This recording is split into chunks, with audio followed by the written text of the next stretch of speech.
Bonjour, je m'appelle Muriel Salva, je suis médecin au CHU de Grenoble, je suis cardiologue et je m'occupe plus particulièrement de la filière des insuffisants cardiaques. Il y a à peu près 1000 patients hospitalisés sur le CHU par an pour ce qu'on appelle une décompensation cardiaque. Je gère une équipe avec des infirmières, des médecins, des diététiciens, des kinés qui m'accompagnent au quotidien dans la prise en charge de ces patients. Les signes de l'insuffisance cardiaque, c'est d'abord d'être essoufflé. C'est l'essoufflement, notamment à l'effort au départ, et puis après, ça devient pour des efforts de moins en moins importants. C'est la prise de poids rapide, c'est-à-dire que les gens gonflent, entre guillemets, sans qu'il y ait forcément de raison, par rétention hydrosodée. C'est des pieds, des chevilles qui sont gonflés, des œdèmes au niveau des jambes.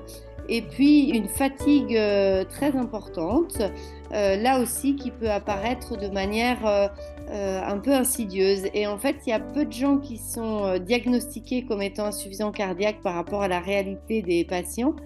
Car les 4 signes, donc l'essoufflement, la prise de poids, les jambes gonflées et la fatigue, c'est pas très spécifique. La population finalement de ces patients vont s'adapter à ces signes, c'est-à-dire que s'ils se trouvent essoufflés quand ils marchent en montagne, ben, ils vont marcher à plat.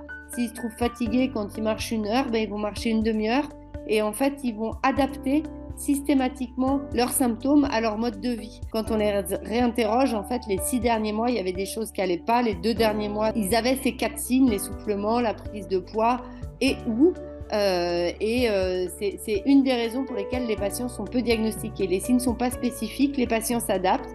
Et puis, je vous ai décrit 4 signes. Et en fait, on sait que pour certains patients, ça sera uniquement de la fatigue. Pour d'autres, ça sera uniquement de l'essoufflement. Quand on a les 4 signes, c'est qu'on est déjà avancé dans l'état de la maladie. Pour faire le diagnostic, c'est d'abord ces 4 symptômes qu'on a vus. C'est une prise de sang qu'on appelle le NT-proBNP qui va être fait en ville à la demande du médecin traitant. Et puis une échographie qui sera faite par le cardiologue à l'hôpital, mais ça peut tout à fait être fait en cabinet. Il n'y a pas besoin d'être à l'hôpital pour qu'on fasse le diagnostic. Quel que soit le type de soignant qu'on soit infirmière libérale, qu'on soit kiné, qu'on soit pharmacien, psychologue ou en tout cas des gens qui s'occupent des patients et où les aidants peuvent se dire tiens, il a ces signes, il faut peut-être que je l'adresse au médecin traitant, il faut peut-être en parler avec le médecin traitant. C'est une maladie de la personne âgée, donc c'est lié aussi au vieillissement de la population.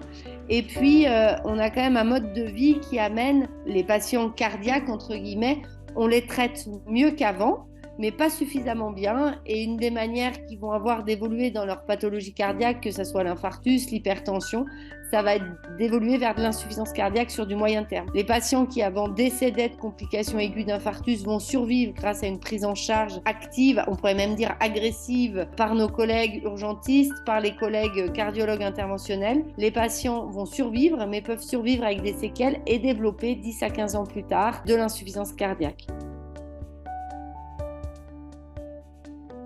L'activité physique, c'est le premier des médicaments, avec des périodes de vie où on va, nous les médecins, limiter un peu, puis après, au contraire, on va la favoriser par la rééducation.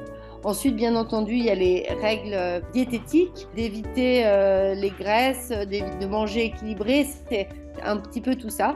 Quand on est insuffisant cardiaque, à ce moment-là, ils ont un autre régime alimentaire, avec un régime peu salé.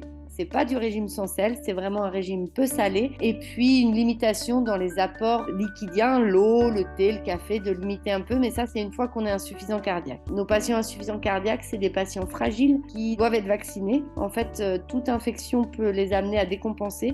Et c'est vrai que pendant toute la période Covid, on a été très insistant pour qu'ils se vaccinent contre le Covid. Mais il n'y a pas que le Covid, il y a la vaccination contre la grippe et la vaccination contre le pneumocoque, qui font partie des bonnes pratiques de prise en charge et qui sont un soin de prévention important pour éviter que ces patients ne finissent dans des états trop graves sur des maladies infectieuses qu'on peut prévenir à l'heure actuelle. La poursuite des traitements que vos médecins ont mis au long cours, elle est primordiale. Qu'on ait une maladie cardiaque comme quand on a fait un infarctus, quand on a de l'hypertension, le traitement qu'on a mis en cours, on ne doit pas l'arrêter quand ça va mieux, parce que le risque, c'est à nouveau d'avoir une maladie cardiaque qui s'aggrave et d'évoluer vers l'insuffisance cardiaque. Le traitement, il est protecteur sur du moyen terme et du long terme, donc il y a un vrai enjeu là-dessus. Si je pense que j'ai envie d'arrêter mon traitement, j'en parle avec un soignant pour voir ce qu'on peut négocier. On a un parcours de prise en charge au sein du territoire qui va dépendre des CPTS et de leurs besoins. Je m'occupe avec le docteur Casset et le docteur Barjou du réseau des insuffisants cardiaques, qui est un réseau de prise en charge à domicile une fois que les patients sont sortis de l'hôpital pour essayer d'améliorer leur qualité de vie.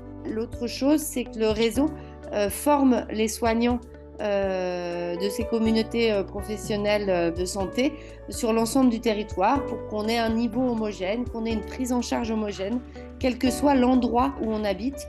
Certains professionnels sont très très à l'aise avec l'insuffisance cardiaque.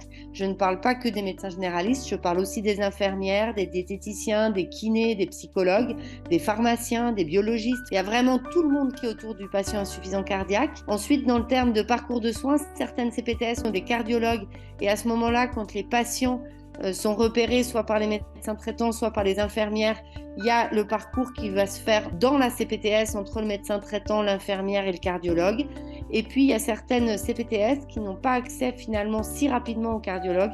Et à ce moment-là, ça va être le cardiologue soit de leur territoire. Et s'il n'y a pas de cardiologue sur leur territoire, nous, en tant que médecins hospitaliers, on peut subvenir à ce manque. Le réseau RESIC, qui est le réseau des insuffisants cardiaques de l'Isère, aidera les patients une fois le diagnostic posé. Je crois que dans le parcours de soins, ce qui est très important pour la population générale, c'est qu'on puisse repérer les patients qui sont à risque de faire de l'insuffisance cardiaque ou qui sont devenus insuffisants cardiaques et qu'on puisse faire le diagnostic en amont d'une hospitalisation pour pouvoir avoir une prise en charge ambulatoire de qualité qui peut être faite à la fois par la médecine libérale ou par la médecine hospitalière.